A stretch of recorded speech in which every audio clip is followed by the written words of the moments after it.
compartiendo este bloque a través de los primeros y antes de los compromisos comerciales con representantes del Frente de Izquierda, en este caso. Vamos a ver si podemos mostrar el voto. Ariel Osatinsky, Alejandra Arregues, Raquel Gracino, Juan Luis Vélez, los precandidatos a diputados nacionales del Frente de Izquierda, lista 504. Elecciones primarias abiertas, simultáneas, obligatorias. El próximo domingo debemos recordar que este acto cívico es obligatorio.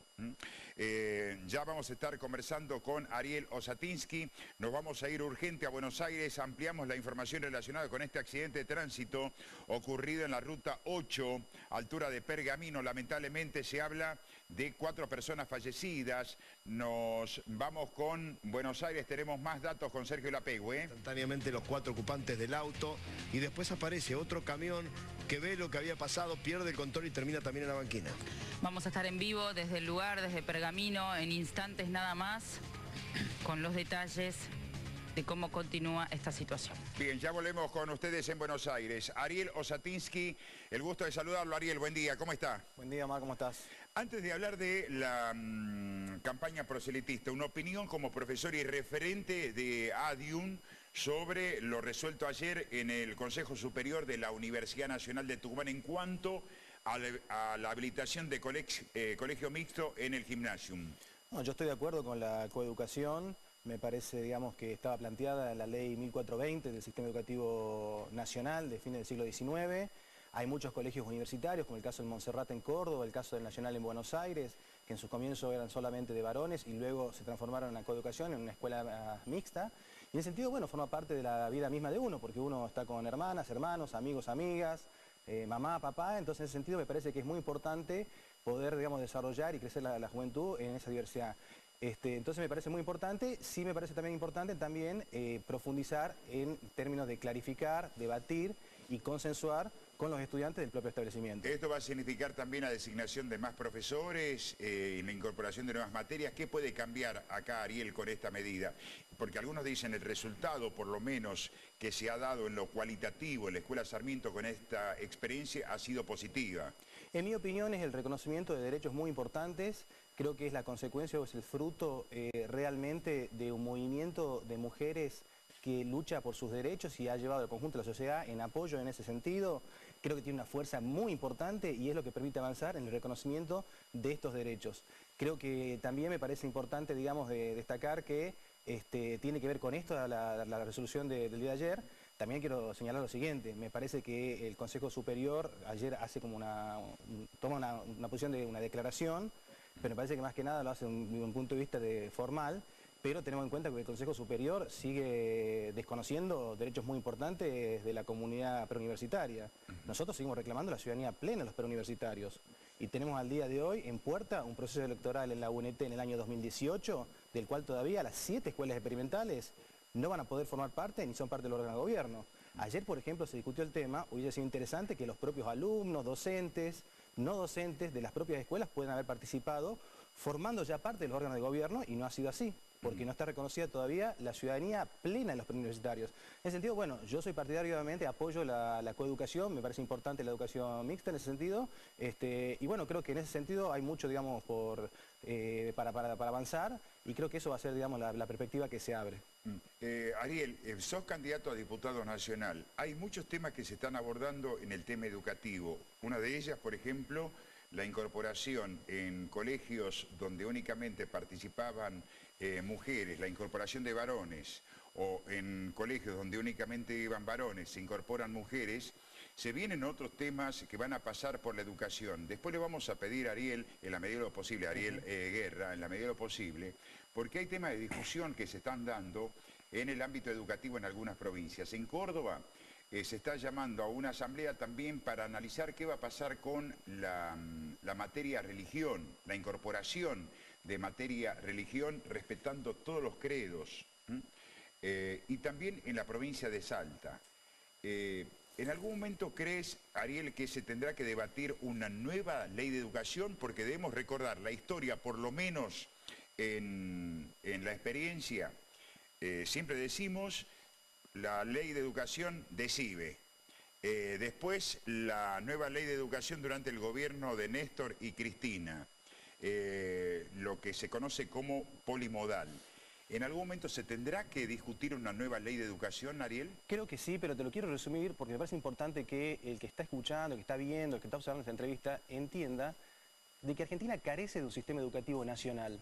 La dictadura de Videla pasó las escuelas primarias a las provincias. Obviamente las provincias más ahogadas presupuestariamente no pueden sostener obviamente y después Menem pasó la secundaria al nivel de las provincias. En el 95 se aprobó la Ley de Educación Superior, es un instrumento de privatización educativa. A partir de ahí, distintos arancelamientos, distintas medidas limitacionistas, restricciones en distintas facultades y universidades. Entonces hay obviamente un proceso de avance en la privatización educativa que todos los gobiernos han sostenido hasta el día de hoy, y eso se hace sobre la base del derrumbe de la universidad pública o de la educación pública.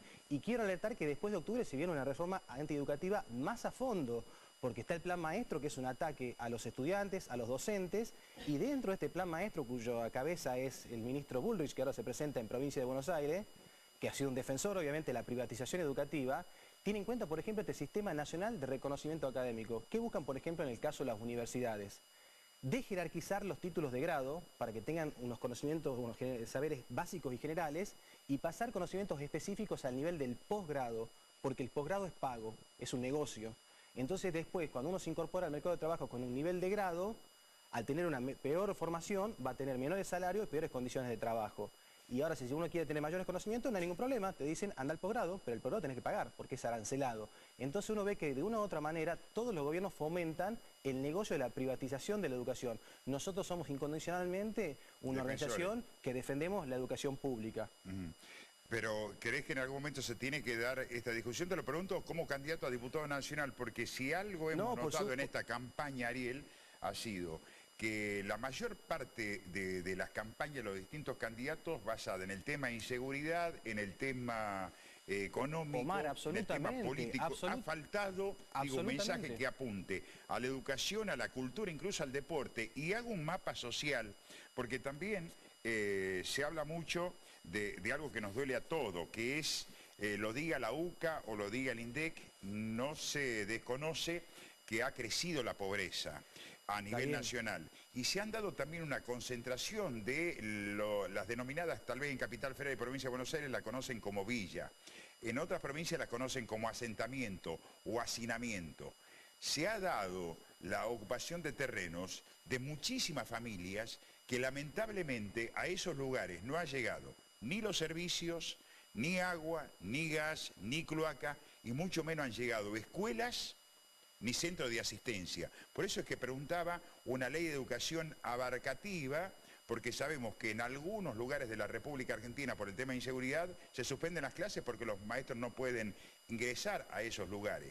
Veíamos el otro día un informe en la Villa Soldati que permanentemente suspenden las clases porque no permiten que los docentes vayan a la escuela porque se da la batalla del narcomenudeo. ¿Una ley que sea más profunda y sea igualitaria? Los cambios que vos señalás tienen que surgir y van a surgir de lo que es el reclamo del conjunto de la comunidad. Yo no tengo ninguna expectativa que en estos gobiernos o los partidos tradicionales vayan a avanzar en ese sentido, porque han hecho todo lo contrario hace décadas. Nosotros somos los únicos que planteamos la necesidad de triplicar el presupuesto educativo y el presupuesto en salud. Estoy recorriendo en esta campaña muchísimos lugares. Me estoy dando cuenta, las escuelas, uno ve realmente la precariedad en la cual funcionan. Hay escuelas que están por cumplir 100 años, no tienen agua potable. Otras no tienen baños en condiciones. Los hospitales, la precariedad edilicia, la falta de medicamentos, la falta de personal. En algunas comunas no hay ni siquiera ambulancia. Entonces hay una necesidad de triplicar el presupuesto, pero te decía que no va a venir de parte de estos gobiernos, ni de sus bloques parlamentarios, porque son defensores de destinar los recursos al pago de la deuda externa y a los subsidios millonarios a los grupos empresarios, porque son esos intereses los que defienden. Vos fíjate, un gobierno anterior hizo crecer la deuda externa en más de 100.000 millones de dólares, habiendo pagado casi 200.000 millones. El gobierno actual de Macri ya va aumentando en más de 90.000 millones la deuda externa. Es decir, que los recursos para los que gobernaron antes y los que gobiernan ahora están destinados al capital financiero y a los grupos económicos concentrados. Nosotros obviamente planteamos la triplicación del presupuesto educativo y en salud porque somos una alternativa y una fuerza que defiende los intereses de los trabajadores, las mujeres y la juventud. ¿Qué te está dejando la experiencia de esta campaña y con qué expectativa el partido, en este caso el Partido Obrero o el Frente de Izquierda, Ariel? No, vamos con mucha expectativa, creo que claramente es una fuerza en ascenso, como ya lo señalé la vez pasada que estuve en el programa.